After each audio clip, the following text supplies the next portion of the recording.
A adubação foliar pode sim ser uma prática muito benéfica para o nosso sistema produtivo, porém deve ser aplicada com critério para a gente obter os melhores resultados. No vídeo de hoje a gente vai falar como que você pode aumentar e muito a eficiência da sua adubação foliar.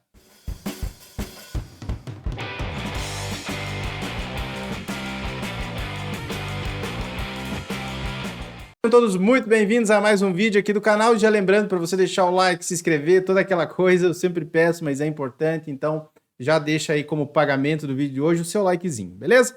Vou começar então a falar sobre como aumentar a eficiência da adubação foliar. Me acompanhe até o final porque tem bastante conteúdo e conteúdo relevante que pode te ajudar a tomar a decisão.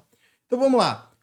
Hoje existe muito a panelinha, né? Da galera que acha que funciona muito bem e da galera que acha que não funciona de maneira nenhuma ou que é só jogar dinheiro fora. Eu gostaria de trazer um novo paradigma aqui para vocês também, que é o seguinte: existem muitos bons produtos no mercado que são apenas mal posicionados. E se eles são mal posicionados, não quer dizer que o produto em si não funcione, mas é que ele foi colocado numa época que não tinha necessidade, ou em uma cultura agrícola que ele não iria responder adequadamente. Por isso que eu não posso pegar um produto à base de nitrogênio, de fósforo, de magnésio, de micronutrientes e dizer que vai aumentar a produção de qualquer jeito. Eu devo ter critério. Inclusive, mais para frente, a gente vai passar quais que são os principais critérios para você não errar. Sou a favor de fazer um lado a lado. Então, sei lá, te oferecer um produto que é um foliar, faça um lado a lado, com os mesmos manejos. Eu já falei sobre lado a lado aqui no canal, né? Então você vai pegar um talhão mais homogêneo possível, vai dividir em duas áreas, fazer o mesmo manejo em todos os sentidos, utilizar a mesma cultivar, o mesmo híbrido de milho. O único manejo que vai ser diferenciado é a aplicação de um determinado produto. E aí medir de fato se aquele produto eu tive um efeito positivo na produtividade.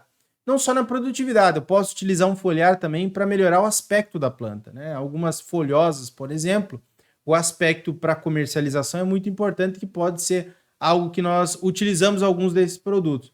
Se o solo estiver desequilibrado, você pode utilizar o melhor produto via foliar que não vai adiantar. Então nós temos que começar sempre pelo solo.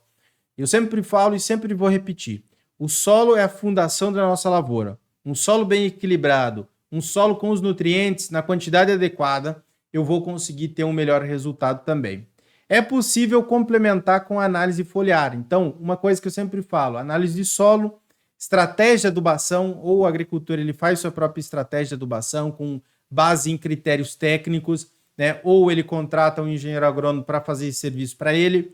E aí, com essa ferramenta, ele também pode complementar com uma análise foliar para decidir se vai fazer intervenção com algum produto ou não. E aí nós temos um tripé do sucesso da adubação foliar. Preste atenção nisso, acompanhe cada um dos pontos. Então, o primeiro ponto é a época de aplicação. Quando que você vai aplicar? Vai aplicar no início do ciclo, no final do ciclo? Quando que é melhor? Quando que vai dar mais resultado? Segundo, a cultura agrícola. Eu sempre falo, você vai dar a mesma ração para o cachorro, para a vaca, para a galinha, para o coelho? Não. A mesma coisa aqui, eu estou falando de fertilidade do solo. Cada cultura agrícola tem uma necessidade nutricional um pouco diferente. Vai responder mais a aplicação de determinados produtos. E também a fonte e o método. Como que você vai fazer? Você vai fazer na linha de semeadura, no fundo do sulco? Você vai fazer, vai complementar via foliar? Você vai colocar na semente um determinado produto? Será que faz sentido, de fato, colocar via foliar ou será que é melhor você colocar, por exemplo, de uma outra maneira? Será que é um quelato, um sal solúvel? Que produto que é? Isso também eu devo levar em consideração. Vou falar sobre cada um deles. Primeiro, época de aplicação. Então, quanto menor a planta, menor é a área foliar e menor é a absorção.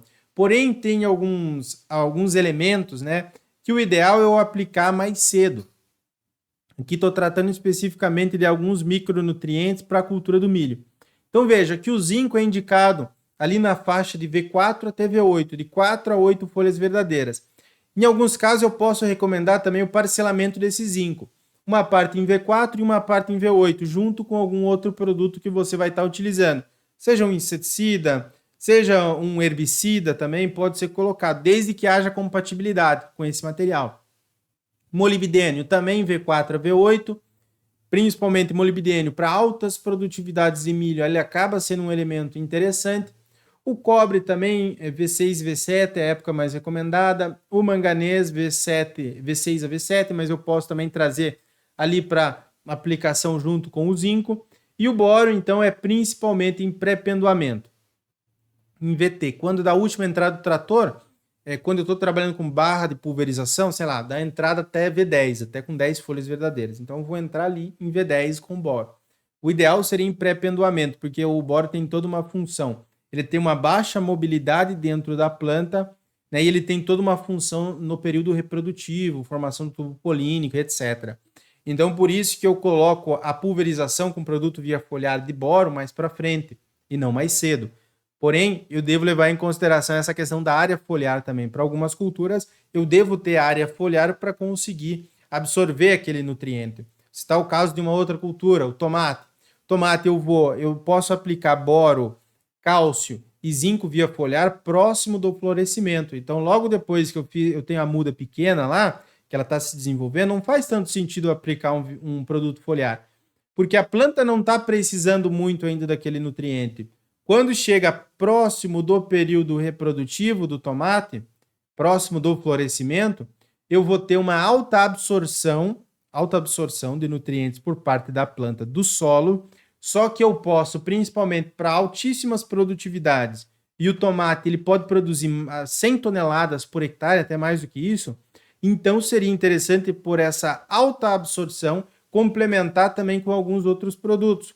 Principalmente a gente indica aqui para o tomate cálcio, zinco e boro via foliar próximo do florescimento, de preferência com produto quelatizado. Depois a gente vai falar sobre isso também. Necessidade da cultura agrícola. Aquilo que eu falei, culturas agrícolas respondem diferentes a determinados nutrientes ou a determinada combinação de nutrientes.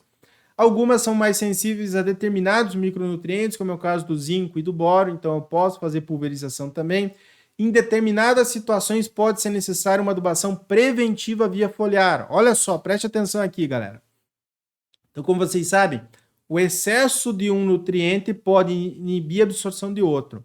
Inclusive, eu trouxe aqui um exemplo, né? O excesso de fósforo na linha de semeadura, aplicação de doses elevadas de calcário em um solo de baixa matéria orgânica, com uma cultura que tenha uma sensibilidade à falta de zinco, eu posso ter sintomas de deficiência desse elemento zinco. Então, o que eu vou fazer quando eu tenho essa combinação de situações? Vou entrar já com a aplicação preventiva de zinco via foliar. Dá uma olhada aqui, ó. Aí as gramíneas, elas têm comportamento parecido com essa questão de muito fósforo na linha, né, e baixo teor de zinco no solo. Eu tenho aqui baixa quantidade de fósforo, média quantidade de fósforo e alta quantidade de fósforo com o zinco baixo. Então veja que com muito fósforo e o zinco baixo, eu tenho uma planta com uma estrutura menor, uma planta de trigo.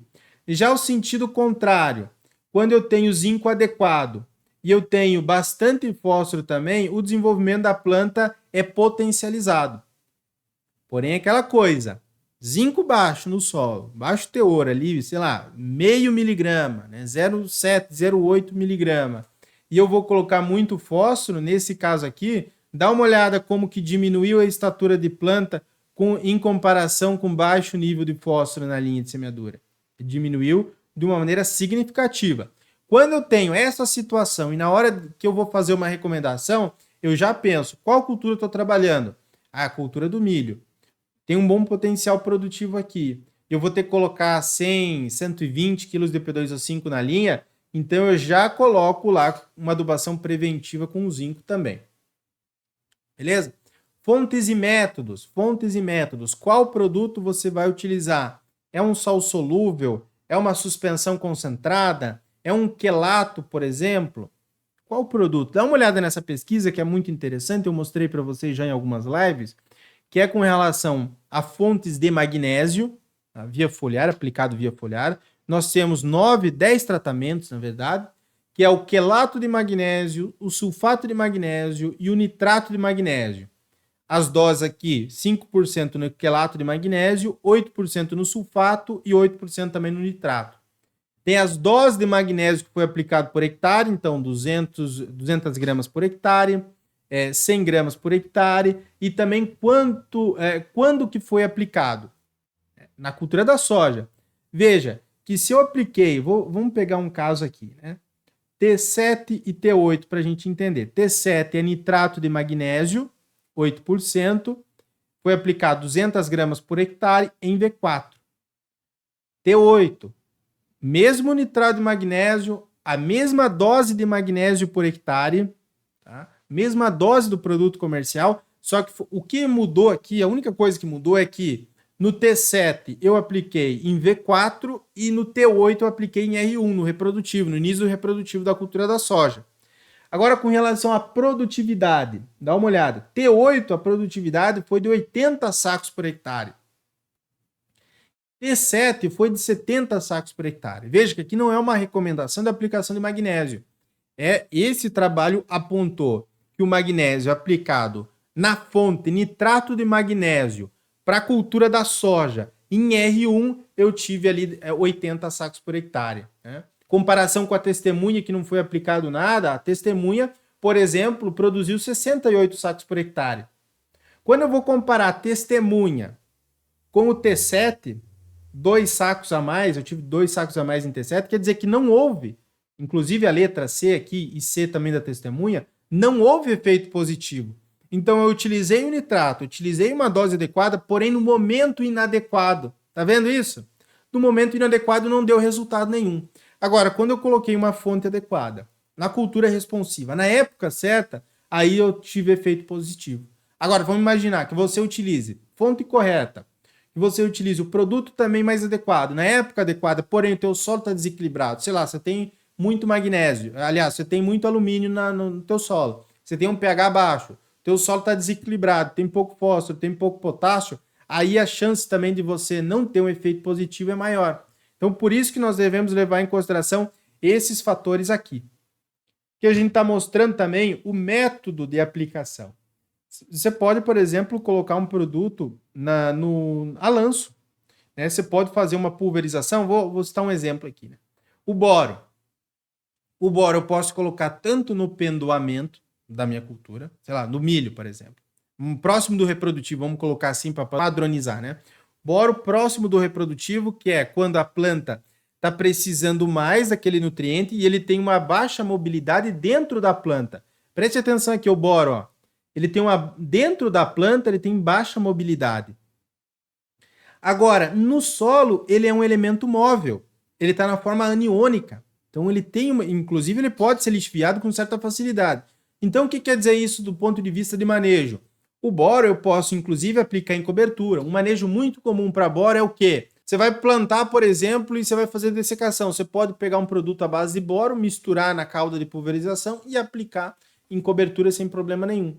O zinco já é um pouco mais complicado, porque ele tem uma baixa mobilidade no solo.